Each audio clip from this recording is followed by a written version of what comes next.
વિષય અર્થશાસ્ત્ર, chapter number 9 રાષ્ટ્રીય આવક. એની અંદર પ્રસ્તાવનામાં આપણે જોઈએ તો રાષ્ટ્રીય આવક એ સમગ્રલક્ષી કાઉન્સની અંદર બૃહદ અર્થશાસ્ત્રનો એક પાયાનો ખ્યાલ છે. તો કે ભાઈ અહીંયા સમગ્રલક્ષી અર્થશાસ્ત્રનો આપણે અભ્યાસ કરવો છે, તો એના માટે રાષ્ટ્રીય આવકનો ખ્યાલ છે એ મહત્ત્વની બાબત છે. એ બની જાય છે, એ ખ્યાલ છે એ આપણા માટે મહત્ત્વનો છે તેવું કહી શકાય. રાષ્ટ્રીય આવકના ખ્યાલમાં સમગ્ર અર્થતંત્રની આર્થિક પ્રવૃત્તિઓને માપવાનો પ્રયાસ થાય છે.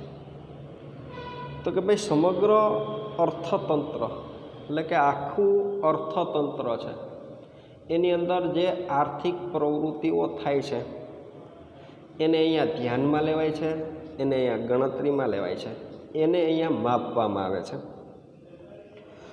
કોઈ પણ દેશની રાષ્ટ્રીય આવક તેના અર્થતંત્રની કામગીરીનું સરવૈયું છે. તો કે ભાઈ રાષ્ટ્રીય આવક છે શું? તો કે અર્થતંત્ર છે એ કઈ રીતે કામ કરે છે, બરાબર છે? તો એનું એક પ્રકારનું શું ગણી શકાશે? તો કે ભાઈ સરવૈયું. એની આર્થિક સ્થિતિ શું છે તે રાષ્ટ્રીય આવકના આધારે જાણી શકાય છે, બરાબર છે?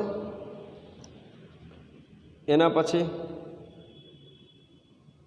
તો કે રાષ્ટ્રીય આવકથી આપણને જે તે અર્થતંત્રની આર્થિક તબિયતનો પરિચય મળે છે. તો કે ભાઈ અર્થતંત્ર કેવું છે?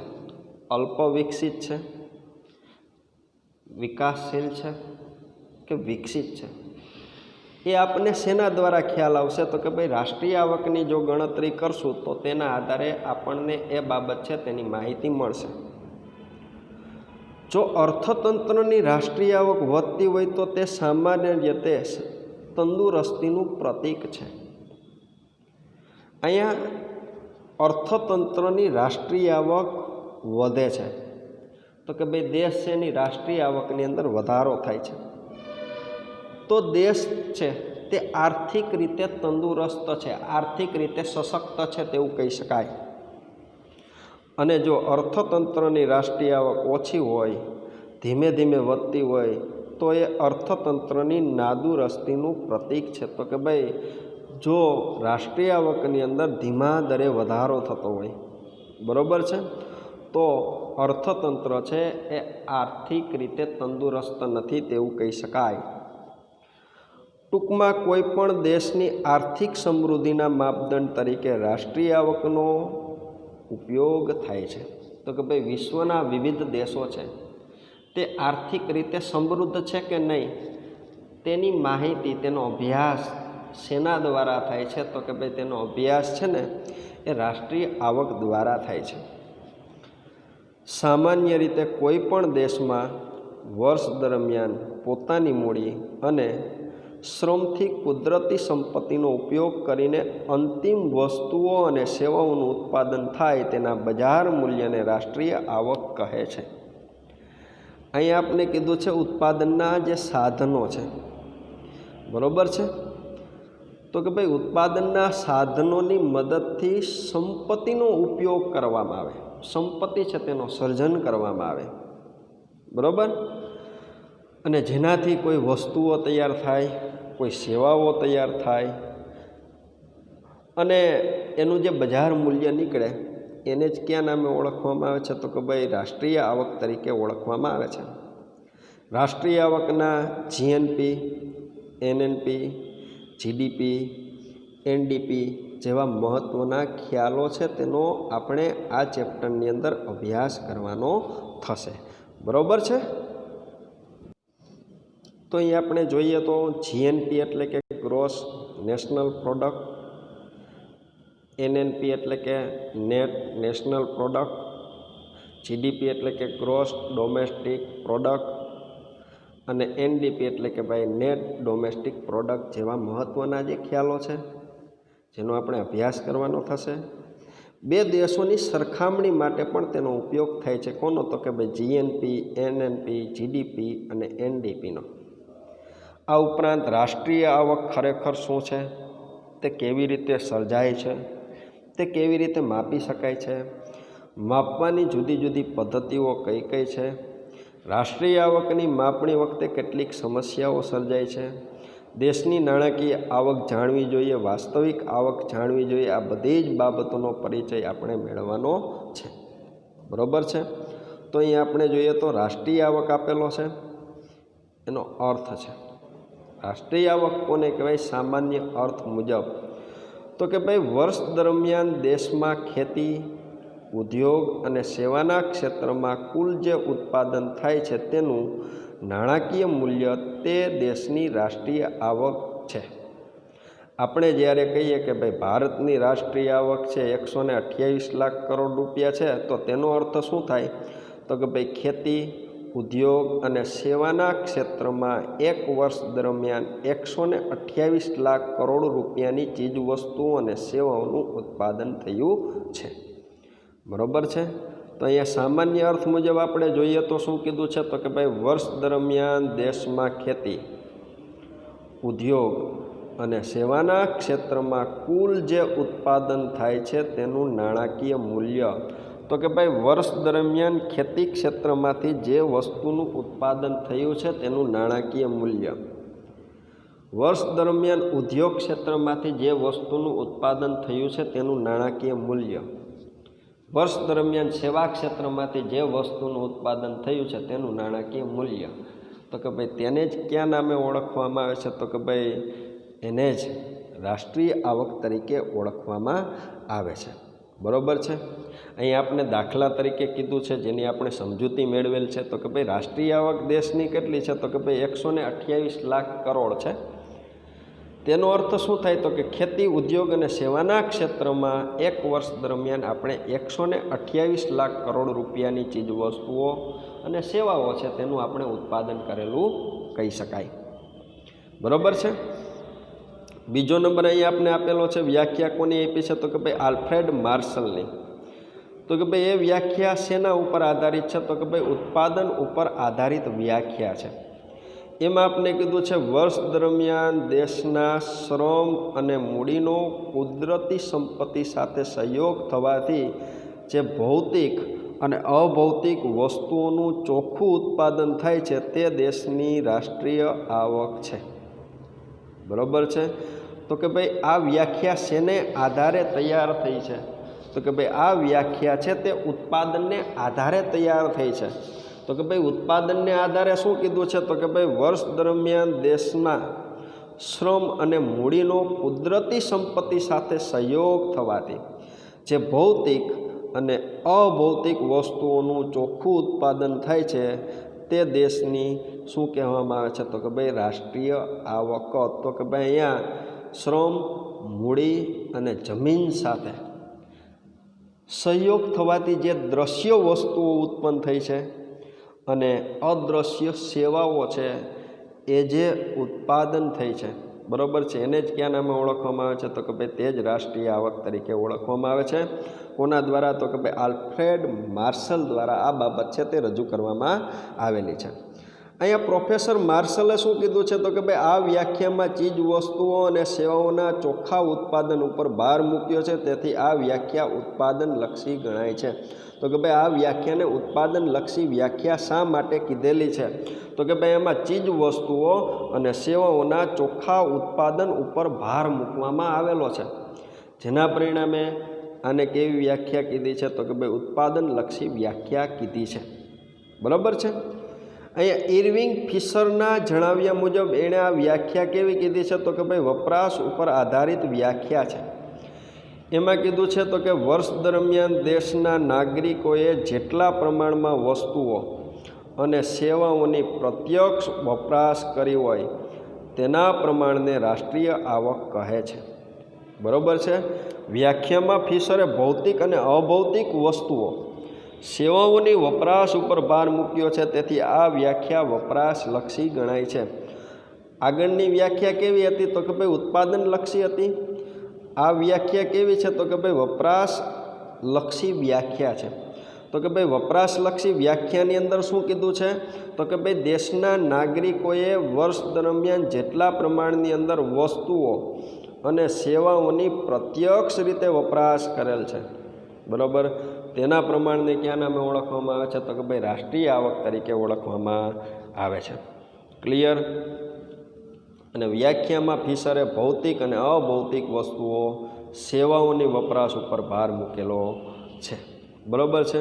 તો કે ભાઈ દેશના નાગરિકોએ જેટલા પ્રમાણની અંદર વસ્તુઓનો ઉપયોગ કરેલો છે, બરાબર છે, અને સેવાઓનો પોતે વપરાશ કરેલો છે, તો તેના પ્રમાણને ક્યાં નામે ઓળખવામાં આવે છે? તો કે રાષ્ટ્રીય આવક કહેવામાં આવે છે. અને એસી પીગુ દ્વારા વ્યાખ્યા આપવામાં આવેલી છે. એ કેવી વ્યાખ્યા કીધી છે? તો કે ભાઈ નાણાં ઉપર આધારિત વ્યાખ્યા. તો એમાં તો કે રાષ્ટ્રીય આવક વસ્તુઓ અને સેવાઓનો એવો પ્રવાહ છે કે જેની ચૂકવણી નાણાં દ્વારા કરવામાં આવી હોય. અહીંયા શું કીધું છે? તો કે રાષ્ટ્રીય આવક વસ્તુઓ અને સેવાઓનો એવો પ્રવાહ છે કે જેની ચૂકવણી શેના દ્વારા કરવામાં આવેલી છે? તો કે ભાઈ નાણાં દ્વારા, અથવા તો જેને નાણાંમાં સહેલાઈથી રજૂ કરી શકાય છે. એટલા માટે અહીંયા નાણાં ઉપર આધારિત વ્યાખ્યા કીધી છે. તો કે ભાઈ વસ્તુઓ અને સેવાઓનો એવો પ્રવાહ છે કે જેની ચૂકવણી નાણાંથી કરવામાં આવેલી છે, બરાબર છે, અથવા તો જેને નાણાંમાં સહેલાઈથી રજૂ કરી શકાય છે, અથવા તો બીજા શબ્દોની અંદર કહીએ તો વિદેશી આવક સહિતની સમાજની કુલ આવક જે નાણાંની મદદ વડે સરળતાથી માપી શકાય છે તે રાષ્ટ્રીય આવક ગણવામાં આવે છે. તો કે ભાઈ વિદેશી આવક સહિતની સમાજની કુલ આવક છે જે નાણાંની મદદ વડે સરળતાથી માપી શકાય છે તેને જ ક્યાં નામે ઓળખવામાં આવે છે? તો કે ભાઈ તેને જ રાષ્ટ્રીય આવક તરીકે ઓળખવામાં આવે છે. આ વ્યાખ્યામાં પીગુએ નાણાં ઉપર ભાર મૂક્યો છે, તેથી આ વ્યાખ્યા છે નાણાંલક્ષી વ્યાખ્યા ગણી શકાય છે, બરાબર છે. તો અહીંયા નાણાં આધારિત વ્યાખ્યા રજૂ કરનાર વ્યક્તિ તો કે એસી પીગુ આપને કીધું છે. પછી તો કે ભાઈ વપરાશ ઉપર આધારિત વ્યાખ્યા તો કે ભાઈ ઇરવિંગ ફિશર દ્વારા આપવામાં આવેલી છે. અને ઉત્પાદનલક્ષી વ્યાખ્યા છે એ માર્શલ દ્વારા રજૂ કરવામાં આવેલી છે. આપણે યાદ રાખવું પડશે તો કે ભાઈ રાષ્ટ્રીય આવકની ગણતરીમાં ઉત્પાદનલક્ષી વ્યાખ્યા છે, ઉત્પાદનલક્ષી ખ્યાલ છે તે કોણે રજૂ કરેલો છે? તો કે ભાઈ માર્શલ દ્વારા. ઇરવિંગ ફિશર દ્વારા તો કે ભાઈ વપરાશલક્ષી વ્યાખ્યા, અને પીગુ દ્વારા તો કે ભાઈ નાણાંલક્ષી વ્યાખ્યા છે તે રજૂ કરેલી છે. ઉપર જે વ્યાખ્યાઓ આપેલી છે એના ઉપરથી કેટલાક તારણો છે તે આપણને જોવા મળે છે. તો કે ભાઈ એની અંદર આપણે કીધું છે રાષ્ટ્રીય આવક એક વર્ષના ચોક્કસ સમયગાળામાં થયેલ આવકનું માપ છે. તો કે ભાઈ રાષ્ટ્રીય આવક કહેવાશે કોને? તો કે ભાઈ રાષ્ટ્રીય આવક એને કહેવાશે કે જે એક વર્ષના ચોક્કસ સમયગાળા દરમિયાન થયેલ આવકનું એક પ્રકારનું શું છે? તો કે ભાઈ માપ. બીજું તો કે ભાઈ રાષ્ટ્રીય આવકમાં અંતિમ વસ્તુ અને સેવા છે એ ધ્યાનમાં લેવાય છે. તો કે ભાઈ જે વસ્તુનું સર્જન થયું છે, જે સેવાનું સર્જન થયું છે એની છેલ્લી જે કિંમત હશે ને એને જ અહીંયા ધ્યાનમાં લેવામાં આવે છે. ક્લિયર? ત્રીજો નંબર અંતિમ વસ્તુ અને સેવાઓનું નાણાકીય મૂલ્ય રાષ્ટ્રીય આવક છે. તો કે ભાઈ અંતિમ વસ્તુ તો કે ભાઈ એનો ઉપયોગ છે ગ્રાહક દ્વારા થાય છે, એ સેવા છે ગ્રાહક દ્વારા ઉપયોગમાં લેવાય છે. તો કે ભાઈ એનું જે નાણાકીય મૂલ્ય છે એ જ રાષ્ટ્રીય આવક છે. ચોથો નંબર કીધો ઘસારો બાદ કરીને રાષ્ટ્રીય આવક ગણવામાં આવે છે. તો કે ભાઈ રાષ્ટ્રીય આવકની ગણતરી કઈ રીતે કરવામાં આવે છે? તો કે ભાઈ ઘસારો બાદ પહેલાં કરવામાં આવે છે ને ત્યારબાદ રાષ્ટ્રીય આવક છે તેની ગણતરી છે તે કરી શકાય છે. અને નંબર 5મો વસ્તુ અને સેવાનું ઉત્પાદન અથવા વપરાશ થવી જોઈએ. તો કે ભાઈ અહીંયા વસ્તુ અને સેવાનું ઉત્પાદન થવું જોઈએ, વસ્તુઓ અને સેવા છે તેનો વપરાશ થવો જોઈએ, તો જ છે એ રાષ્ટ્રીય આવક છે તેની ગણતરી છે એ કરી શકાય છે. બરાબર છે? અહીંયા રાષ્ટ્રીય આવક અને રાષ્ટ્રીય પેદાશ છે તેના વિશે આપણે અભ્યાસ કરીએ તો તો કે સામાન્ય રીતે રાષ્ટ્રીય આવક અને રાષ્ટ્રીય પેદાશને એક જ ગણવામાં આવે છે, પરંતુ વાસ્તવમાં બંને જુદા છે. કઈ રીતના જુદા છે? તો કે રાષ્ટ્રીય આવક કોને કહેવાય? તો કે વર્ષ દરમિયાન ઉત્પાદનના 4 સાધનોને રાષ્ટ્રના ઉત્પાદનમાં આપેલ ફાળા બદલ તેમને મળતી કુલ આવકનો સરવાળો એ રાષ્ટ્રીય આવક છે. રાષ્ટ્રીય આવક બરાબર ભાડું, વેતન, વ્યાજ અને નફો. તો કે જે જગ્યાએ જે વ્યક્તિને મળેલ છે બસ એ રાષ્ટ્રીય આવક, એનો સરવાળો કરવાનો. ફરીથી એકવાર જોઈએ. વર્ષ દરમિયાન ઉત્પાદનના 4 સાધનોએ રાષ્ટ્રના ઉત્પાદનમાં આપેલા ફાળા બદલ તેમને મળતી કુલ આવકનો સરવાળો.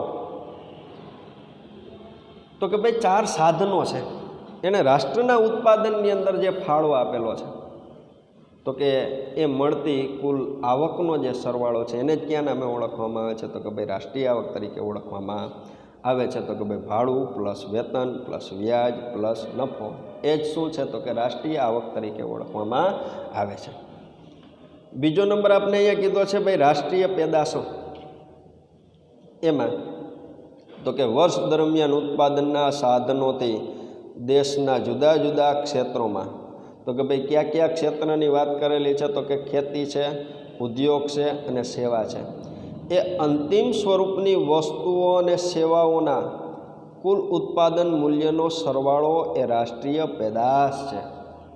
બરાબર. પેદાશ કોને કીધી છે? તો કે ભાઈ વર્ષ દરમિયાન ઉત્પાદનના સાધનોથી દેશના જુદા જુદા ક્ષેત્રોમાં અંતિમ સ્વરૂપની વસ્તુઓ અને સેવાઓના કુલ ઉત્પાદન મૂલ્યનો સરવાળો.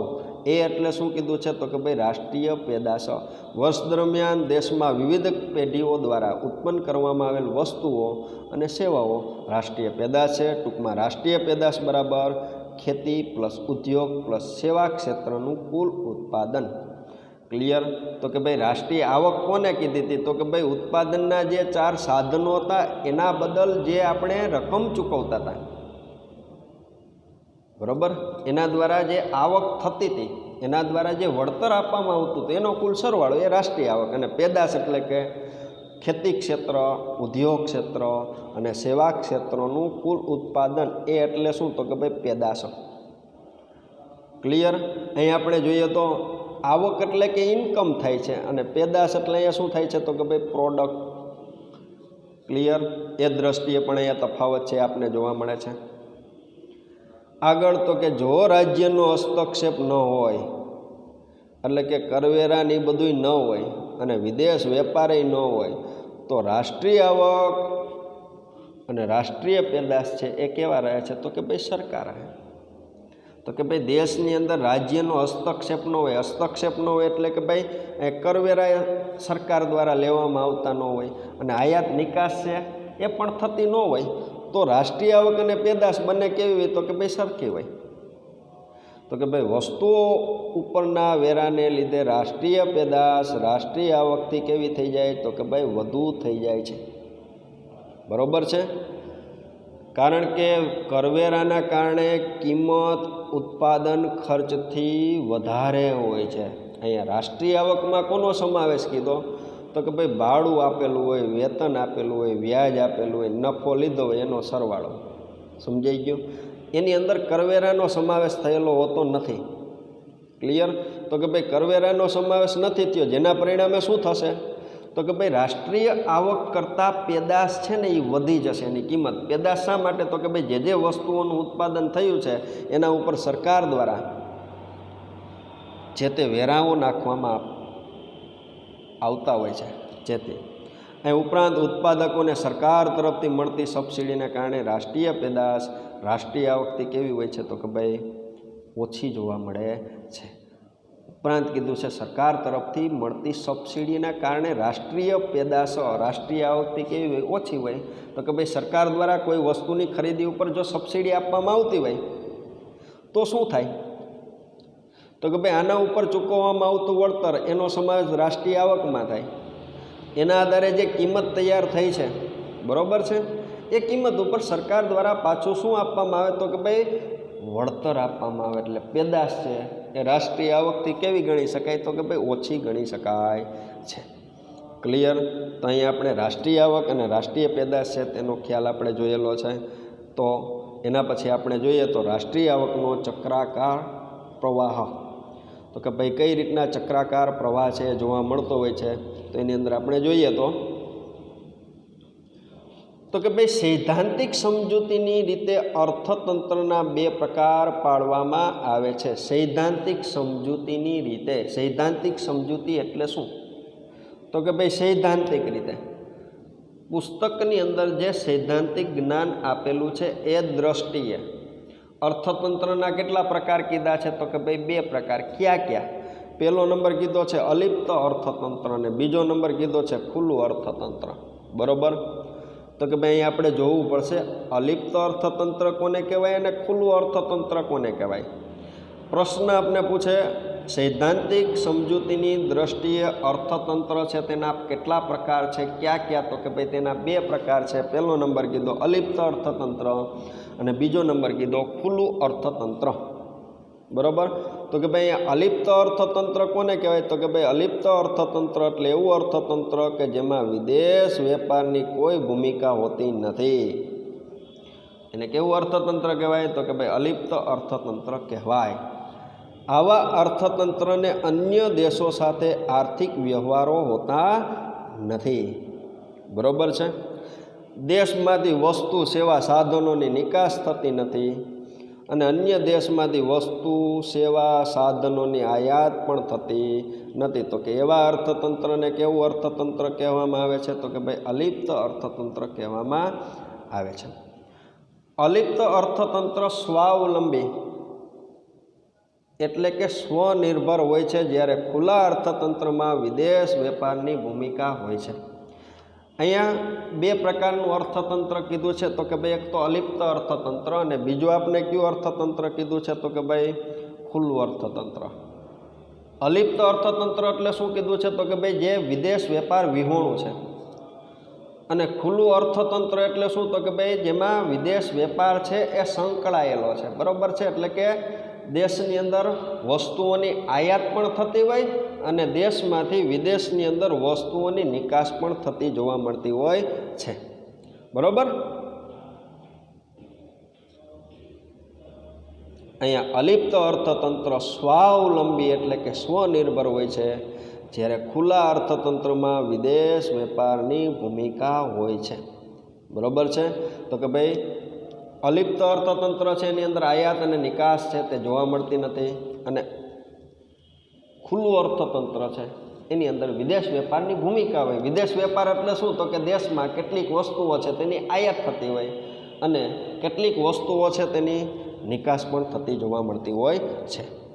અમુક કાર્યો સરકાર કરે છે, બીજા દેશો સાથે અર્થતંત્રને આયાત અને નિકાસના સંબંધો પણ હોય છે.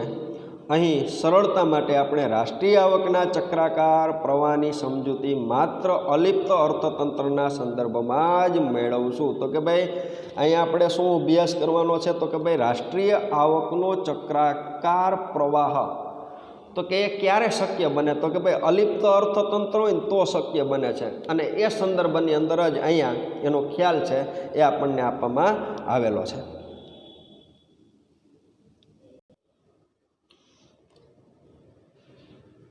આગળ જોઈએ તો ઉત્પાદન આવક ખર્ચનો ચક્રાકાર પ્રવાહ સમજવા માટે આપણે અર્થતંત્રને બે વિશાળ ક્ષેત્રોમાં વહેંચીએ છીએ.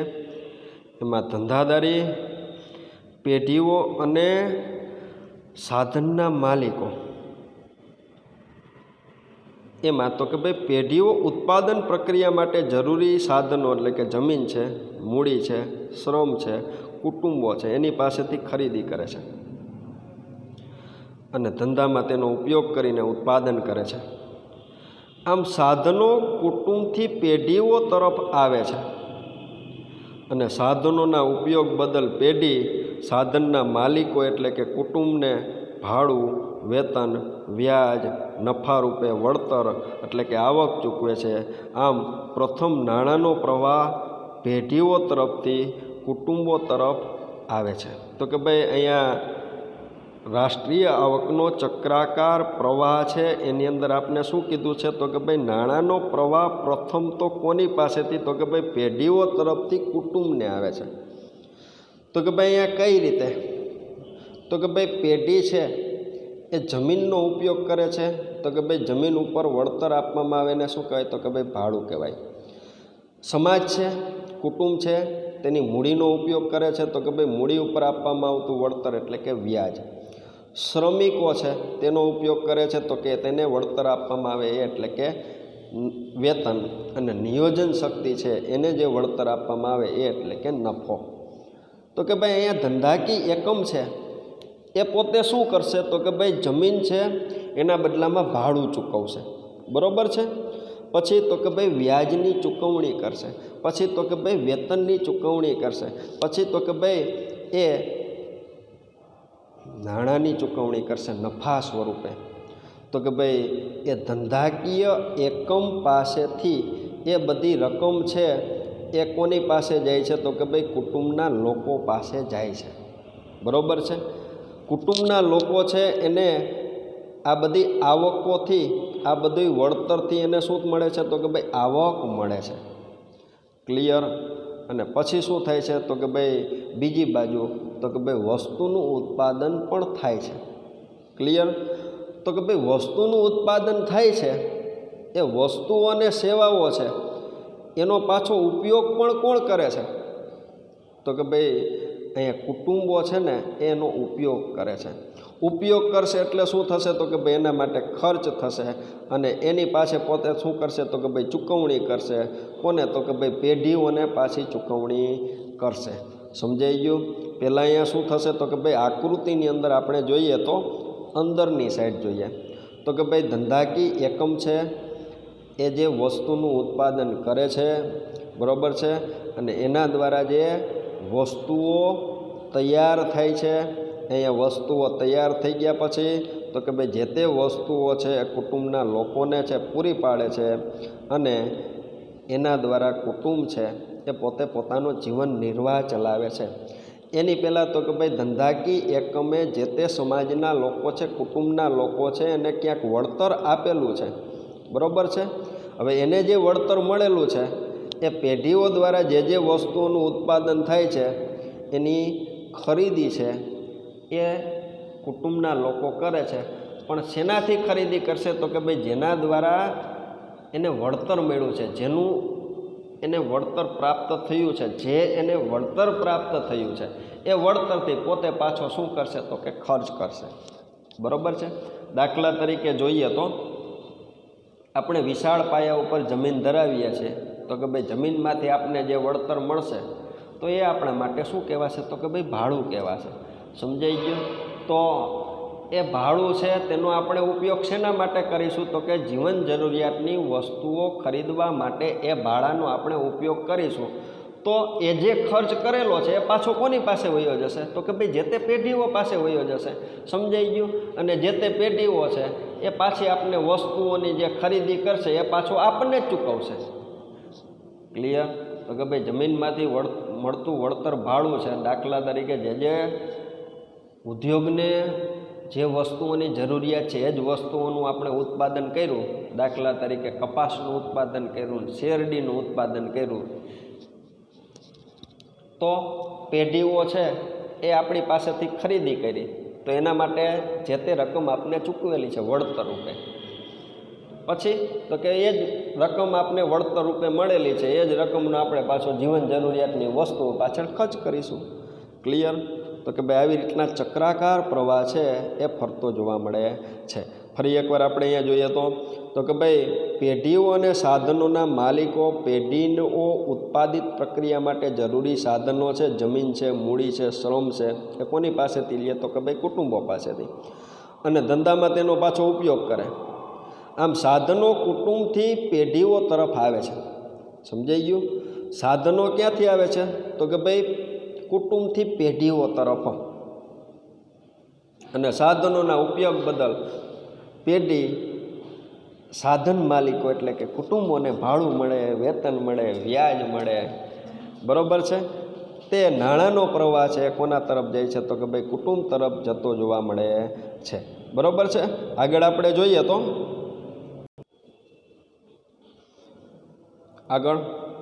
તો કે ભાઈ પેઢી આ સાધનોની મદદથી જે ચીજ વસ્તુઓ અને સેવાઓનું ઉત્પાદન કરે છે તેને વેચવા માટે બજારમાં મૂકે છે. અને બજારમાંથી કુટુંબો છે એ ચીજ વસ્તુઓ કે સેવાઓ છે તેની ખરીદી કરે છે. આમ વસ્તુઓ અને સેવાઓનો પ્રવાહ પેઢીઓ તરફથી કુટુંબ તરફ આવે છે અને કુટુંબો વસ્તુ અને સેવાઓની ખરીદી બદલ પેઢીને પાછા નાણાં ચૂકવે છે. તેથી નાણાંનો પ્રવાહ કુટુંબોમાંથી પાછો પેઢીઓ તરફ આવે છે. આ નાણાંથી પેઢી ફરીથી સાધનો ખરીદે, ફરીથી ઉત્પાદન કરે, કુટુંબોને ચૂકવણી કરે. પેઢીઓમાંથી કુટુંબો તરફ અને કુટુંબોમાંથી પેઢીઓ તરફ સતત વહેતો આ જે પ્રવાહ છે એને ઉત્પાદન, આવક, ખર્ચનો એટલે કે રાષ્ટ્રીય આવકનો ચક્રાકાર પ્રવાહ કહેવામાં આવે છે. આવકનો આ ચક્રાકાર પ્રવાહ અર્થતંત્રને સતત ધબકતું રાખે છે. ચક્રાકાર પ્રવાહ સૂચવે છે કે રાષ્ટ્રીય આવક 3 રીતે માપી શકાય. એક તો ઉત્પાદનની રીતે, એક તો આવકની રીતે અને ત્રીજું ખર્ચની રીતે. ક્લિયર? સાધનો કુટુંબથી પેઢી તરફ વળતર, પેઢીથી કુટુંબ તરફ વહે છે તો વસ્તુઓ પેઢીથી કુટુંબ તરફ અને ચૂકવણી કુટુંબથી પેઢી તરફ વહે છે. પરંતુ યાદ રાખવું જોઈએ, આ અલિપ્ત અર્થતંત્ર છે, એટલે કે વિદેશ વેપાર વિહોણું અર્થતંત્ર છે. બરાબર? વાસ્તવમાં ખુલ્લા અર્થતંત્રો જોવા મળે છે જેમાં સરકારની ભૂમિકા હોય છે. અર્થતંત્રોમાં બચતો પણ થાય છે, આયાત અને નિકાસય થાય છે. આવા અર્થતંત્રમાં પણ બજારને આધારે ચક્રાકાર પ્રવાહ છે તે સમજી શકાતો હોય છે. બરાબર છે? તો કે અહીંયા અલિપ્ત અર્થતંત્રમાં રાષ્ટ્રીય આવકનો ચક્રાકાર પ્રવાહ છે તે પૂરો થાય છે અને અહીંયા આપણો લેક્ચર છે તેને પણ પૂર્ણ કરીએ છીએ.